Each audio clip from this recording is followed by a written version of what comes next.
کتلی هغه ورځ چې کوم دی پرون هغه ورځ د افسوسناکه واقعه شوې ده باقاعده بناروی کې جلوس راوتلی دی او کله علی الاعلان میډیا ورته ولاړ ده او په سرکاري سرپرستی کې قرآن عظیم الشان سیدلی دی سرکاري سرپرستی کې یعنې د سرکار سرپرستی ورته حاصله ده او قرآن عظیم الشان یې دقسې نیولی دی پټرول یې پې اړولی دي او بیا ورته کیلې والی دی نو بیا خامخا په ولاړو خلکو کې دا خو نه ده چې په ناروی کې به د حضور غلامان دي دا یو نوجوان چې کوم دی چې هغه څنګه کتلی دي چې د حضور علیه السلام باندې نازل شوي قرآن د کیلې والی دی دا ښځه یې رامنډه کړي دي رامنډه کړي دي پې څه د هغه وس طاقت او د خپل غم غصې اظهار یې پې کړی دی علت یې ورکړي دي او دغه سړی چې کوم دی بیا غوبل جوړ شوی دی امت مسلمه ته د بې حسۍ او د بې بسۍ او تصویر خو دی مخامخ چې کوم نبی علیه السلام دربار ته ونو فریادونه راوړه چې د کوم نبی علیه السلام دربار ته زناورو خپل فریادونه پیش کړه چې د کوم نبی علیه السلام دربار کې اوسیم چې کوم دی دا وایي چې زمونږه که دغه مشکل اسانۍ دا به ذات بابرکت د مدینې منورې جانان مبارکي لیونی اوښ دی صحابه کرام فرمایي قربان یا رسول الله مور دی خواله دا خو مالک باندې چکونه لګی لیونی شوی دی حضور ورته وایي کائناتو کې یو شی هم داسې نشته مګر هر شي ته پته ده چې زه د الله جل جلاله نبي یم ما ته هېڅ هم نه وایي کریم آقا مبارک باغ ته وردن نه شو اوښ چې وکتل رو چې کوم دی دا خپل سر ټیټو حتی چې خپل ټیټ سر باندې راغی د مدینې منورې د جانان په قدمونو کې کېښود مګر یاد ساتئ مونږ وی چې نه زمونږ مشکل چې اسانېږي دا به د بل ځای نه اسانېږي دا به مغرب اسانوي زمونږ معیشت چې اسانېږي او ښه کېږي مضبوطېږي دا به مغرب مضبوطوي زمونږ ملک چې ترقي کوي دا به اقوام متحده د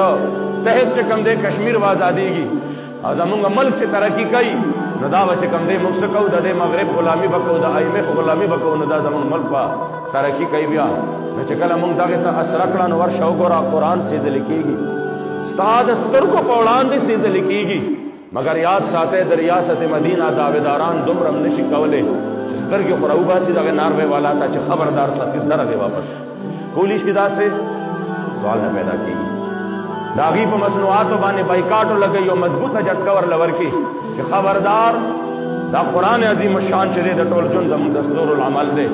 چې ته زموږ د قرآن عظیم او دې قرآن دې ټولو له د عیسی علیه السلام دې د موسی علیه السلام دې د ټولو انبیاء کرامو عزت او ناموس له حفاظت ورکړی دی څوک شته داسې عیسیانو یا د یهودیانو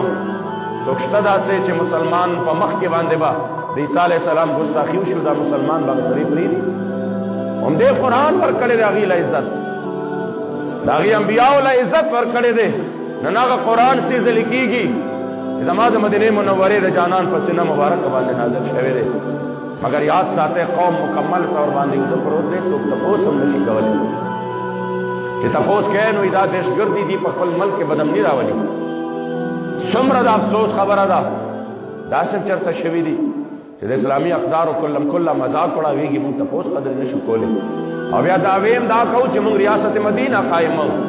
دلته ته دومره ځان نه دی حلال کړی چرګ جوړ کړو مسلمانانو جماعتونه دي وران کړو په دې بانه باندې کله د دا لاره کې راغلی دی کله د دا په سرکاري اراضۍ باندې راغلی دی د هغې ښکلي اوږده مینارونه هغه لاړل هغه د په کرینونو باندې لاندې راوغورځول هغه دې اوار کړل هغه دې چې کوم دی ختم کړل او بل طرف ته د هندوانو ګردوارې د سیکانو ګردوارې چې کوم دی جوړی د هغې زاړه زرګونو کلونو واپس چې کوم دی دغه راوباسې او د هغې دپاره مسلمان غریب وطن والا دی هغه دې د هغه په جیب کې د موبایل هم بند کړی هغه دې ورپسې بلاک کړی د هغه دې د کور سرمن دې بهر ته راوښکله او پاک کې سرمن باندې د 400 مندرونو چې کوم دی اعلان کوي چې دا به زه جوړوم په یو کال کې دنه دی دومره په اربونو روپۍ د هغې دپاره ولګولې دا صرف د دې دپاره چې د مدینې منورې ریاست جوړی د مدینې منورې په ریاست کې بوتان نه جوړېدل د مدینې منورې په ریاست کې د رنجیت سنګ